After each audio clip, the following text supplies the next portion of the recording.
Hello, everyone. This is Jay Dobbins of the Marvel DC Multiverse, and welcome to my solo discussion. And today's discussion is going to be the multiverse, for Marvel anyway. So, the actual definition of the multiverse is a hypothetical group of multiple universes together. Their universes, comprise everything that exists, the entirety of space, time, matter, energy, information, and the physical laws and constants that describe them. So the different universes within the multiverse are called parallel universes, ununiverses, other universes, alternate universes, and or many worlds. So let's talk about the concept of the multiverse. So the multiverse is a collection of alternate universes that share a universal hierarchy. A large variety of these universes were originated from another due to a major decision on the part of a character. Some can seem to be taking place in the past or future due to the differences in how time passes in each universe. Often, new universes are born due to time traveling. Another name for these new universes is an alternate timeline. So Earth 616 is the established main universe where the majority of Marvel books take place. Marvel universe is protected from imbalance by the Living Tribunal, a vastly powerful humanoid cosmic entity who is one of the entire multiverse, and it may act to prevent one universe from amassing more power than any of the others or form upsetting the cosmic balance in some way. So it is only overseen by the one above all, and I'm an opponent entity said to have created the entire Marvel universe. So according to origin mythology, at the beginning, there was only one universe.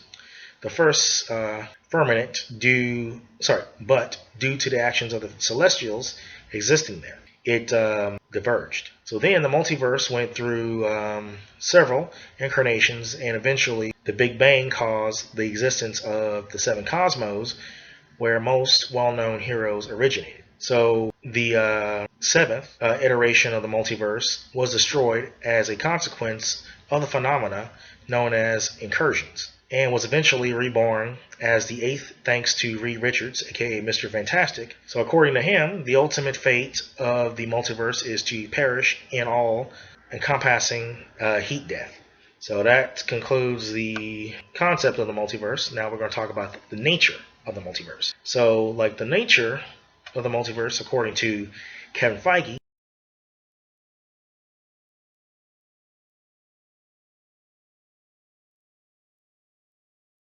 mutants living in these alternate Earths have lost their powers due to Imde, as stated in Endangered Species. However, this mass depowering has not been seen in any of Marvel's current alternate reality publications, such as Exiles, the Ultimate titles, the Amazing Spider-Girl, the Marvel Adventures title, or Gen X. Though it is possible that the issue of time may be related to their exclusion. So this was apparently retconned during the X-Men Messiah Complex storyline, where Forge stated that all mutants in possible future timelines were depowered, not in parallel universes. So this, in addition to Armor's observation that Lyra arrived from an alternate reality, indicates that the typology of the Marvel Universe is based on new realities branching off from key nodes of a timeline instead of strictly parallel dimensions. So that concludes the nature of the multiverse. Now we're going to talk about the Marvel Cinematic Universe, the multiverse as far as that goes. So, the sacred timeline is a proper flow of time as indicated by the time variance authority, TVA for shorts, in the MCU. So, The TVA archives this by using reset charges to prune events that would otherwise cause a given universe's timeline to deviate from the sacred timeline until the murder of the TVA's creator, He Who Remains, by Sylvie. So yeah, thanks Sylvie. But anyway, so this leads to the divergence of timelines across universes and the unraveling of the multiverse. So what used to be a straight line went from few curved lines to multiple curved lines. So yeah, that's crazy, pretty much. But anyway, so this main reality of the MCU was designated Earth 199,999 by Marvel Comics in 2008. In the hardcover of the version of the official handbook of the Marvel Universe, A to Z, Volume 5. So the Earth 616 comics versions of Loki, Gwenpool, and Doctor Strange are shown to be aware of the MCU's existence. In Doctor Strange and the Multiverse of Madness, the universe is designated Earth 616 by an alternate version of Christine Palmer from Earth 838, a reference to the comics universe of the same name, of course. The timeline's circular nature was conceived by the storyboard artists working on Loki, which director Kate Herron thought was a striking image. So in Doctor Strange and the Multiverse of Madness, in Doctor Strange, the term multiverse is used in part to describe the various dimensions within the MCU, including the astral dimension, the dark dimension, and the mirror dimension. At that time, producer Kevin Feige stated that there were no plans to explore alternate universes similar to the ones featured in the comics. So astrophysicist Adam Frank was consulted on the film depiction of the multiverse, offering guidance on how to portray the dimensions in a scientific manner. So, in Avengers Endgame, the Avengers split into 3 groups and journeyed to 4 alternate timelines during a time heist. While Tony Stark and Scott Lang attempted to acquire the Tesseract from 2012, an alternate version of Loki escapes with the Tesseract. That was unforeseen, so that wasn't supposed to happen. So alternate versions of Thanos' army, and Nebula from 2014 also escaped to the main timeline after James Rhodes and Nebula retrieved the orb. And after the Battle of Earth, Steve Rogers returns the stolen Infinity Stones and Mjolnir to their original timelines before returning to Peggy Carter in the 1940s and growing old with her. So,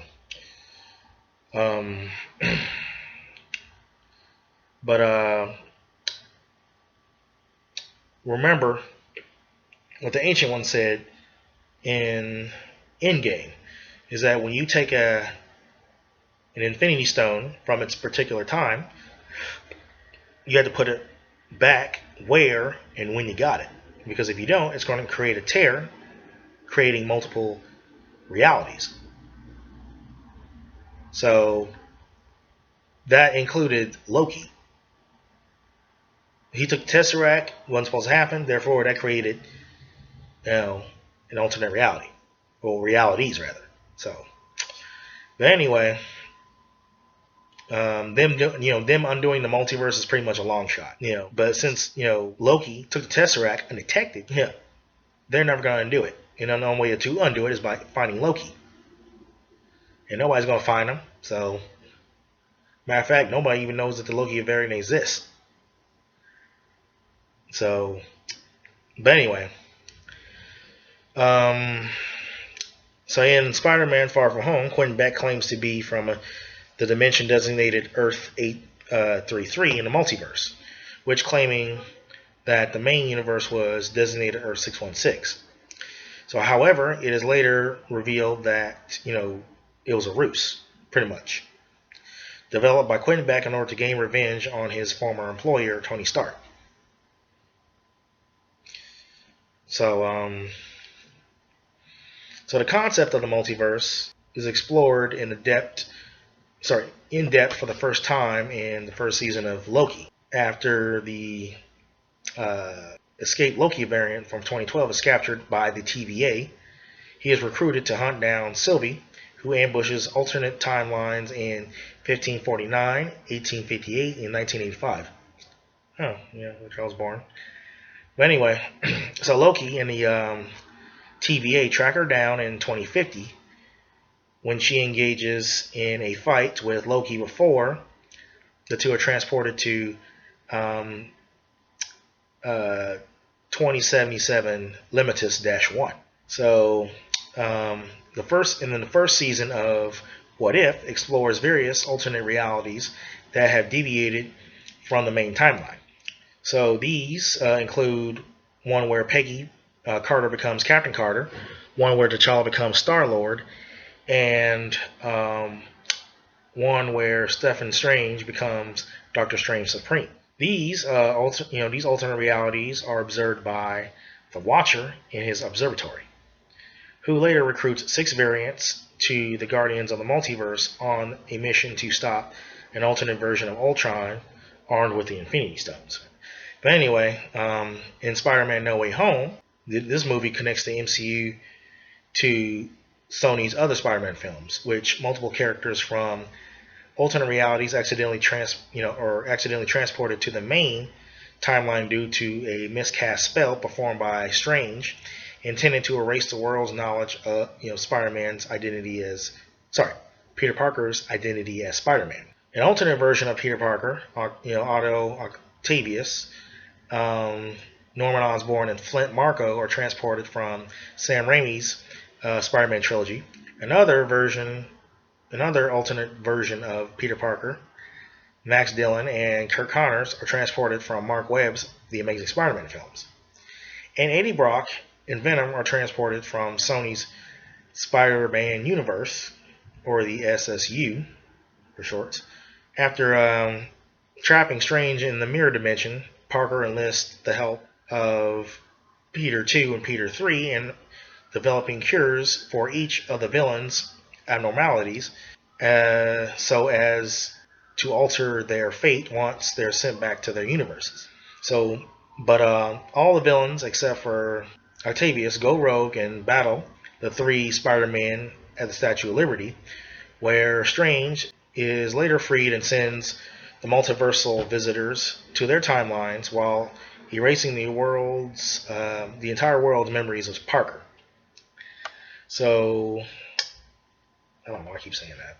Anyway, the multiverse also plays a central role in Doctor Strange and the Multiverse of Madness, where America Chavez, a teenager who can transport between universes, battles a demon with the alternate version of Strange in the Gap Junction, a space between universes.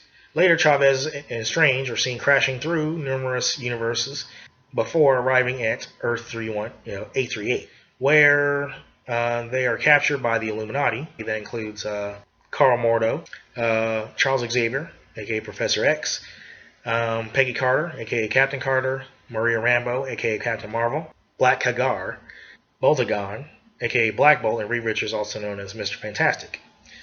Xavier and Boltagon are portrayed by Patrick Stewart and Anson Mount, respectively, after they previously portrayed the characters in 20th Century Fox's X-Men film series and the ABC television series The Inhumans.